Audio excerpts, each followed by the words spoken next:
pénal international, juge suppléant au tribunal de commerce d'Ogan. La parole est à vous. Je vous remercie également de votre invitation à cette commémoration très importante. Et j'aimerais commencer par exprimer mon amitié et ma peine depuis 25 ans à ce que votre peuple a dû souffrir. Ça fait 25 ans que je suis impliqué dans le dossier très compliqué du Rwanda. Et je me souviens très bien, c'était la première mission d'Avocats sans frontières à l'époque qui venait d'être constituée.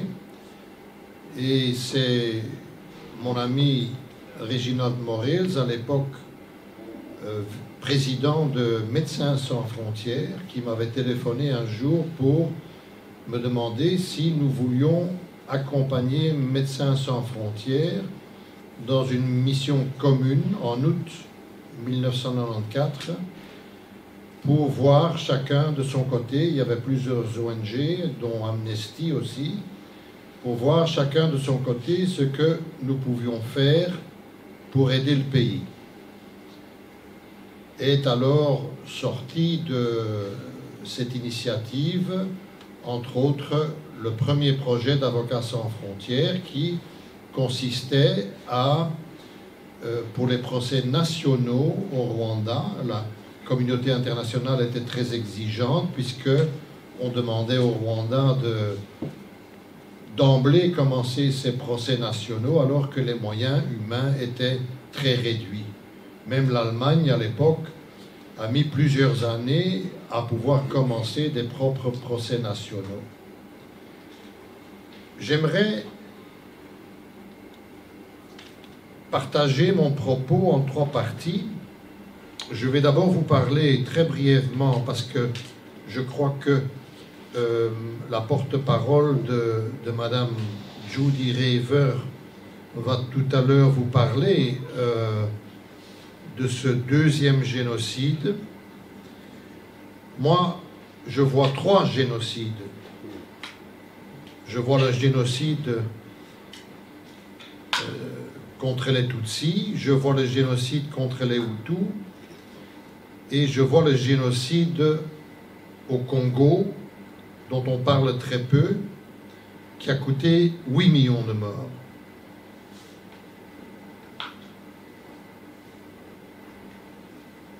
Je fais une parallèle en même temps. Je pense, on a parlé ici de la Shoah déjà, et à juste titre évidemment, mais je vois une parallèle. Pourquoi? Parce que les Israéliens, dans leur politique envers les Palestiniens, nient ou ne veulent pas entendre parler de la Nasba, c'est-à-dire le jour où les Palestiniens ont été chassés de leur maison, de leur territoire. C'est la même chose pour le Rwanda, où M. Kagame ne veut pas entendre parler du génocide contre les Hutus. En cela, il est suivi, malheureusement, internationalement, par beaucoup d'acteurs et de pays. Il ne veut pas entendre parler non plus de, je dirais, la responsabilité internationale, et j'en parlerai tout de suite quand je parle de mon livre, que j'ai appelé la conspiration des puissants. Pourquoi la conspiration et pourquoi les puissants? Je vous en parlerai tout à l'heure. Mais je m'en tiens à mon premier propos, et j'aimerais quand même, en ce qui concerne ce terme génocide, mettre sur la table qu'il faut faire très attention. Dans mon esprit, ce qui s'est passé au Rwanda est avant tout une guerre civile. Il y a eu, bien évidemment, des actes génocidaires.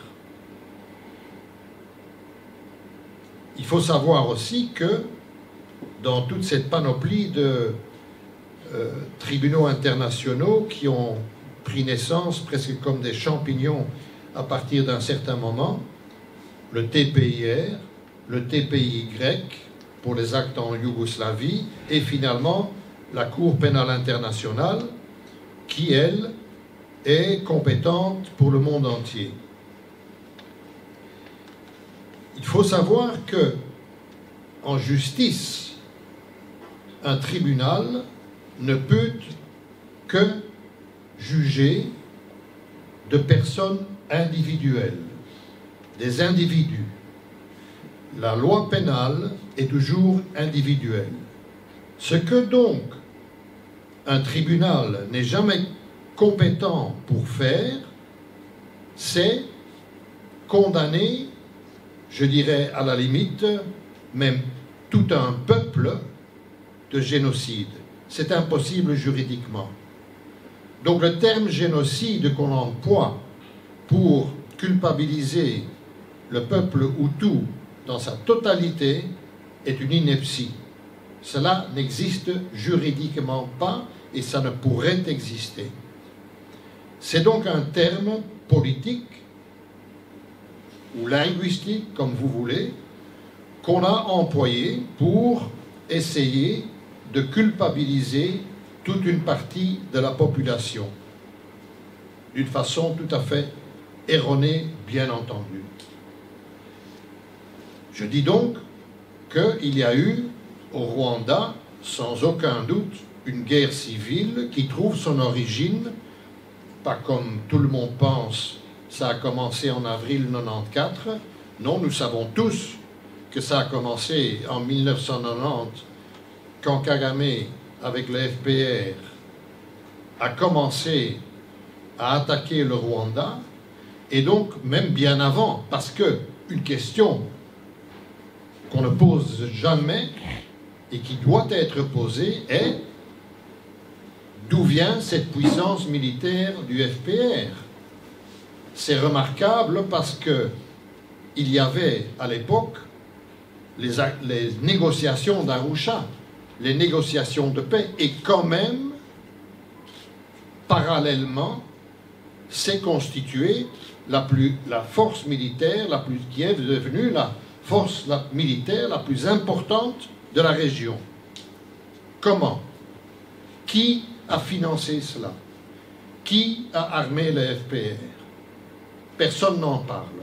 Je trouve ça remarquable, et quand nous sommes revenus du Rwanda en 1994, je me souviens très bien que nous avons tenu une conférence de presse à Bruxelles, et mon éminent confrère, Maître Bavo Cole, malheureusement décédé dans des circonstances quand même questionnables, avait posé la question. Il n'a dit qu'une chose: la seule question qui se pose aujourd'hui et qui se posera peut-être encore longtemps est qui a descendu l'avion avec les présidents à bord et avec le chef d'état-major, et qui internationalement est complice de ce qui s'est passé à ce moment-là et bien avant. Les complicités internationales, donc. Je reviens vers ce génocide. Il est donc très important de bien se rendre compte que juridiquement, le crime de génocide, qui est le crime le plus grave que connaît l'humanité, a des éléments constitutifs bien précis, et il faut que cette personne individuellement qu'on poursuit, éventuellement avec des co-auteurs, bien entendu, ait eu l'élément moral dans sa tête, l'intention criminelle, comme on appelle ça, de détruire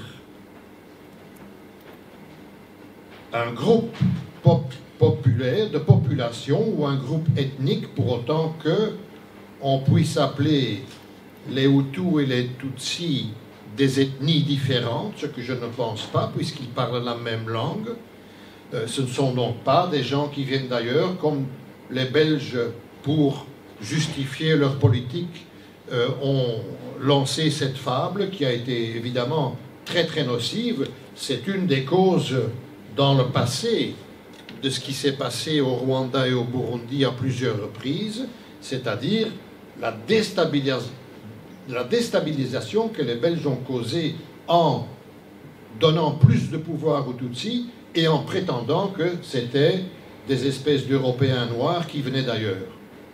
C'est une thèse qui, historiquement, ne trouve aucune origine expliquée.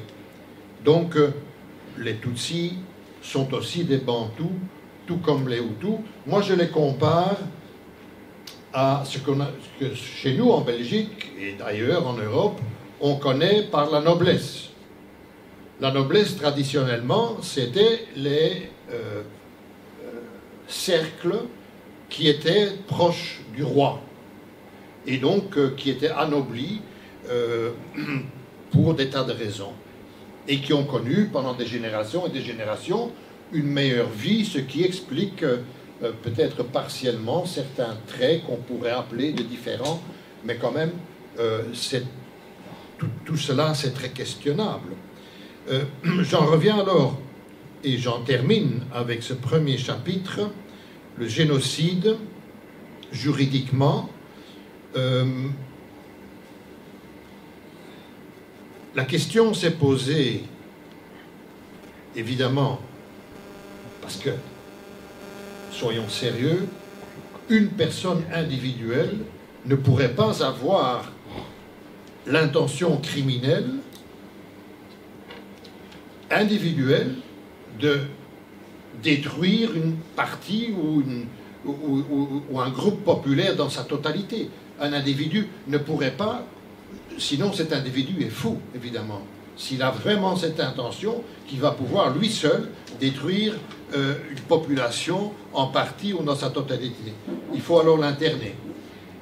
Qu'est-ce qu'il faut pour pouvoir, et ça la Cour pénale internationale, à la différence du TPIR, a décidé qu'il faut bien entendu un plan collectif de destruction en partie ou dans sa totalité d'un groupe ethnique ou populaire.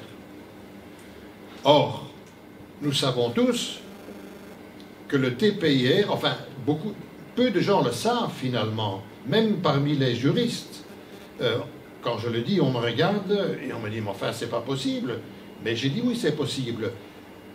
Dans plusieurs affaires au TPIR, où on poursuivait également pour conspiration, conspiracy, ou le plan de détruire les Tutsis, dans plusieurs affaires, le TPIR a acquitté sur cette charge-là parce que le procureur n'avait pas prouvé le plan collectif. En d'autres mots, il est judiciairement établi qu'il n'existait pas de plan préexistant. Ce qui renforce ma thèse de ce qui s'est passé est une guerre civile. Le TPIR, par ailleurs, a bien condamné pour génocide. Plusieurs avocats, à l'époque, je me souviens de ces discussions, qui n'est pas une discussion académique, évidemment, se sont demandé, oui, mais est-ce possible de condamner pour génocide quand on a dû acquitter pour conspiration pour commettre le génocide?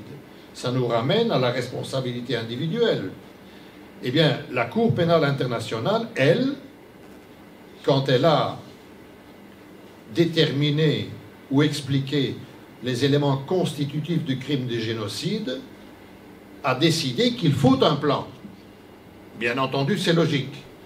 Contradiction donc entre le TPIR et la Cour pénale internationale. Intéressant comme discussion, capital comme discussion. Les tribunaux ne se sont donc pas mis d'accord. C'est un premier point. Mon deuxième point, quand je parle alors de mon livre, pourquoi un livre? Eh bien parce que, en ces 25 ans, ce quart de siècle, ce qui est quand même un laps de temps très important, il m'a fallu ces 25 ans pour ce que j'appelle constituer le puzzle que les événements et leur histoire, leur préhistoire au Rwanda sont. Je ne voyais que, comme beaucoup d'ailleurs, beaucoup de mes confrères, beaucoup de politiciens, même peut-être les Rwandais, je ne voyais que les pièces, certaines pièces du puzzle. À fur et à mesure, et en défendant d'abord devant le TPR Tarsis Mouvouni, et par après Thomas Lubanga comme premier inculpé devant la Cour pénale internationale, mais j'avais tout de suite compris, ou très vite compris, que ce qui se passait au Congo n'était pas isolé, que ça avait un rapport intime, causal, avec ce qui s'est passé au Rwanda. Tout ça, et alors dans l'affaire Bemba par après, à nouveau confronté à la réalité du Congo, j'ai réussi, je pense, à reconstituer en grande majorité le puzzle qui se trouvait devant moi. J'ai trouvé que je ne savais pas me taire. Mon livre, et je l'ai appelé Rwanda 1994, la conspiration des puissants, pour l'instant, je veux le préciser, je l'ai avec moi pour ceux qui veulent en acheter un, mais ce n'est pour l'instant écrit qu'en néerlandais, et j'essaye le plus vite possible d'obtenir de mon éditeur de faire une édition, évidemment, en français et en anglais. Mais nous n'en sommes malheureusement pas encore là. Pourquoi la conspiration des puissants? Conspiration parce que, comme je le disais, et je continuerai à employer le terme linguistique, génocide, le génocide, les génocides, ne sont pas arrivés en un jour, ni en un an. Il y a, comme je le disais, quand je parle qui a armé le FPR, ça s'est fait en plusieurs années et même bien avant. Il y a donc, sans aucun doute, une conspiration internationale où il y a beaucoup d'acteurs que nous ne connaissons peut-être même pas encore tous. Mais nous pouvons quand même déterminer une ligne. Mon éminent confrère, le professeur Peter Erlinder, qui a plaidé devant le TPIR, s'est très fort intéressé à la question et a finalement écrit un gros livre qui s'appelle The Accidental Genocide, ce qui rejoint un peu ma thèse, guerre civile. Et il appelle ça The Accidental Genocide pour les mêmes raisons que je vous ai citées. Mais ce qui est très important dans son livre, c'est qu'il s'intéresse à la question qui a rendu possible la naissance du FPR, qui l'a armé, qui l'a financé. Et il arrive au Pentagone. Il dit, c'est le Pentagone, Kagame a fait des études militaires aux États-Unis, a été entraîné par les services secrets américains et donc était ce que les Américains appellent « our kind of guy », celui qui allait représenter les intérêts américains qui sont gigantesques en Afrique. Je dis l'Afrique parce que le Rwanda en tant que tel, évidemment, stratégiquement très bien placé, je parle alors de géographiquement, mais le Rwanda ne représentant pas, par faute de ressources naturelles importantes, ne représentait pas un intérêt financier pour les Américains. Il faut donc aussi poser la question alors, est-ce qu'il n'existait pas à l'origine un plan beaucoup plus important même que saisir le pouvoir au Rwanda. Est-ce que c'est un hasard que M. Kagame s'est tout de suite intéressé au Congo et a fait main basse en envahissant le Congo ensemble avec Museveni, faisant main basse sur les richesses du Congo? Est-ce que ce plan n'existait pas dès le début?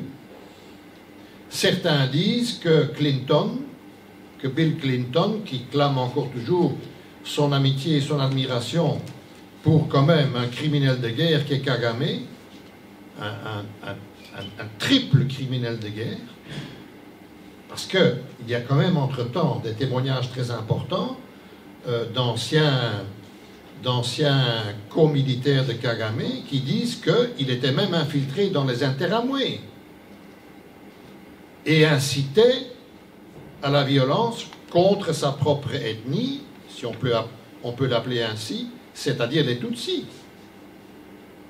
Si c'est vrai, c'est un plan diabolique qui existait bien avant le 6 avril 1994.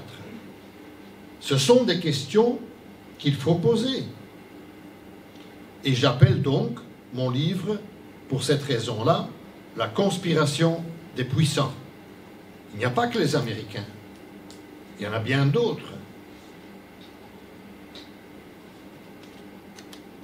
Ma première partie de mon livre, et j'en termine alors aussi avec ce chapitre, raconte cette fameuse mission, première mission d'Avocats sans frontières, à l'époque au Rwanda. Ce qu'on a vu, avec qui on a parlé, quels ont été les résultats de cette mission. La deuxième partie de mon livre parle de la justice. Et j'en viens maintenant, chapitre excessivement important, à la justice. Parce que, quand il y a eu autant de morts, quelle va être la justice? S'il n'y a pas de justice, ou si c'est une justice défaillante, c'est la porte ouverte vers le prochain massacre. Nous avons parlé de la justice nationale au Rwanda. Je ne vais pas m'aventurer là-dedans parce que je n'ai plus suivi alors l'évolution quand on est passé à la Gacaca. Est-ce que c'était une justice? C'est une justice populaire, bien entendu, mais est-ce que c'était véritablement, ou est-ce que c'est véritablement une justice? Je ne vais pas répondre à cette question parce que je n'ai pas vécu la Gacaca et je ne peux pas en parler. Mais j'ai vécu la justice internationale. Comme je vous l'ai dit, j'ai défendu Tarsis Mouvouni pendant 1 an. Tarsis Mouvouni est innocent. Il a quand même été condamné. Ce qui est marquant, c'est que on avait tout de suite compris que je voulais faire une défense totale. Ça veut dire, avec les témoins que j'avais entendus, qui disculpaient en grande partie Tarsis Mouvouni, qui était, vous le savez, le deuxième en chef là-bas à Boutaré, où le génocide, pour employer ce terme encore, a débuté plus tard. Tarsis Mouvouni avait sauvé lui-même, au péril de sa propre vie, beaucoup de Tutsis. Et je savais le prouver. Mais je remarquais que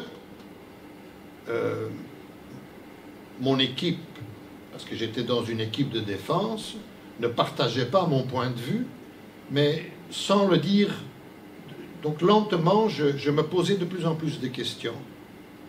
Je me suis posé de telles questions à certains moments que j'ai été obligé de prendre mes responsabilités et même écrire, parce qu'il n'y avait pas de barreau. C'était un autre point d'interrogation. Pourquoi est-ce que les Nations Unies, qui dans leurs propres textes internationaux exigent un barreau indépendant pour qu'il y ait une justice indépendante, n'ont pas créé de barreau avec un bâtonnier à Arusha? Poser la question, c'est donner la réponse. Ça veut dire que les avocats qui avaient des problèmes à Arusha, et ils étaient nombreux, étaient sans défense, étaient sans bâtonnier. Et beaucoup d'avocats, par le greffier, ont été, il faut bien se l'imaginer, licenciés. Licenciés. Un avocat, un greffier qui licencie. Ça m'est arrivé à moi après 1 an. On m'a écrit une lettre d'Arusha en disant « Il ne faut plus revenir, vous êtes licencié ». Le libre choix de l'avocat à Arusha n'existait presque pas.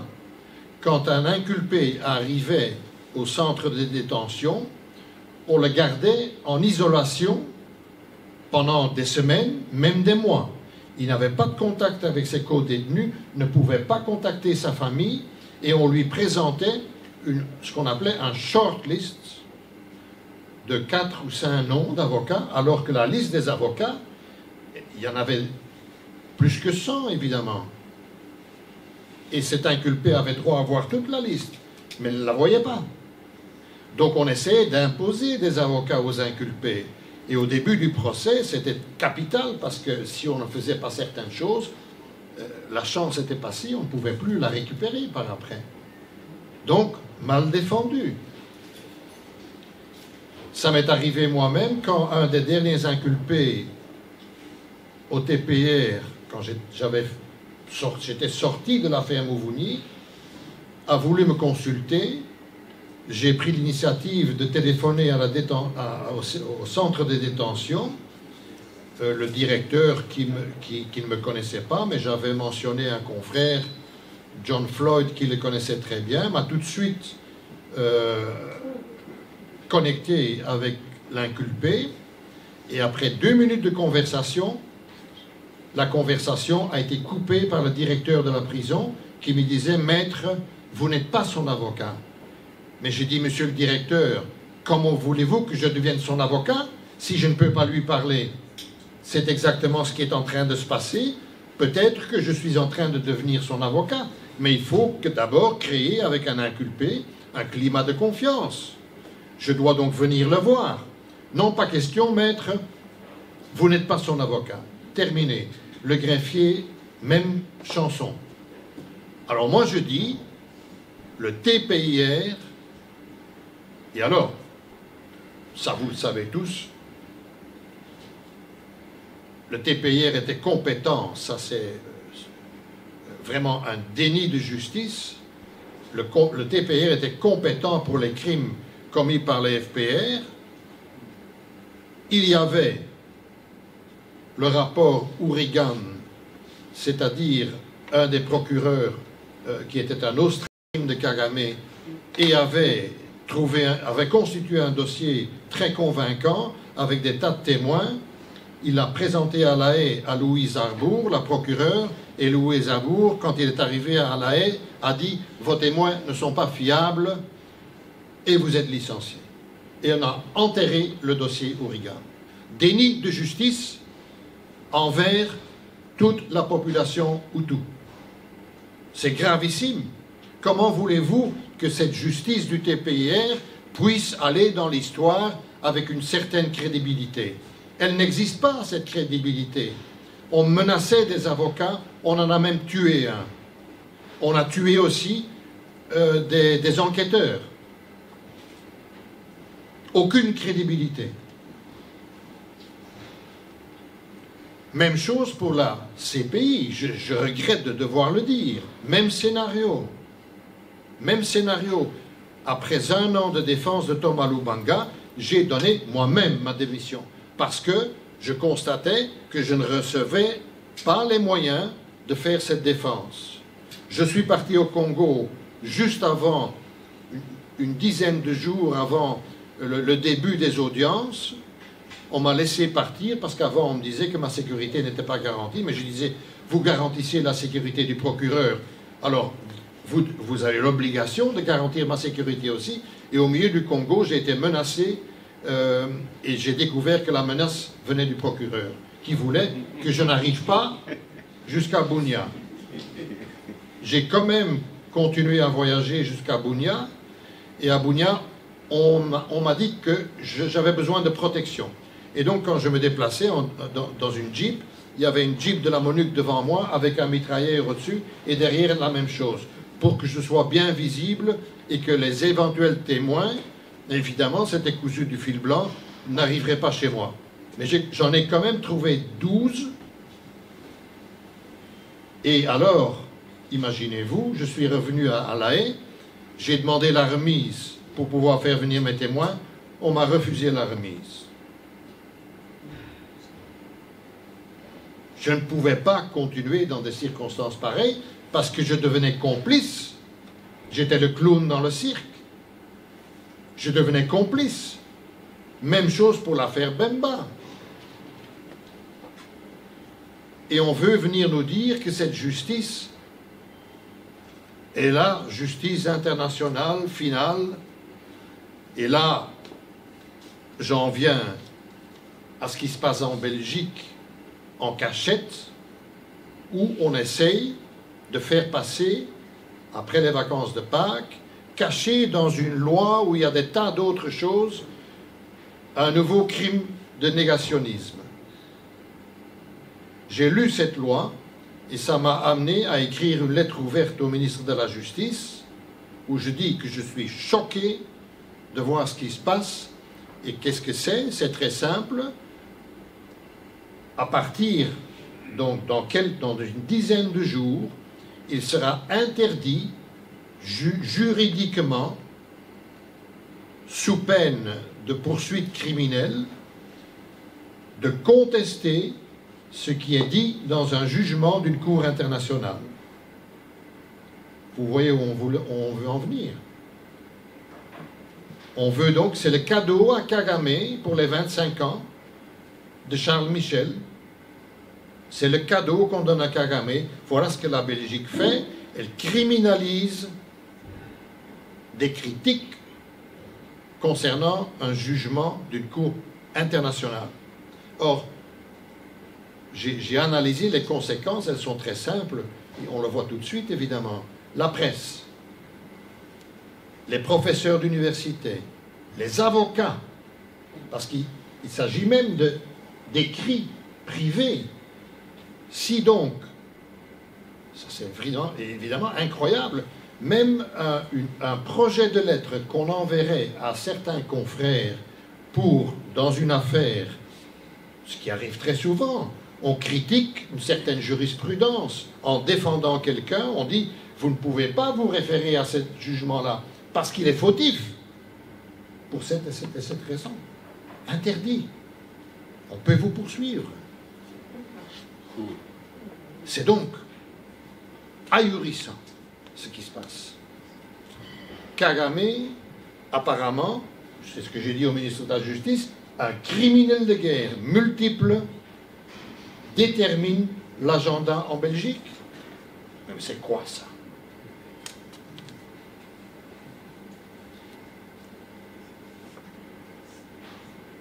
Et je crois que je puis en terminer ainsi. Je ne vous dis pas tout ce que je sais, je l'ai dit dans mon livre, c'est pour ça que j'ai écrit ce livre. Je sais énormément de choses concernant cette justice. Je la considère comme corrompue, une justice totalement corrompue, qui a fait suite à des événements mondiaux où, au minimum, 10 millions de personnes, quand on fait l'addition entre le Rwanda et le Congo, ont été assassinées. C'est l'échelle d'une guerre mondiale. 10 millions de personnes. Je vous remercie.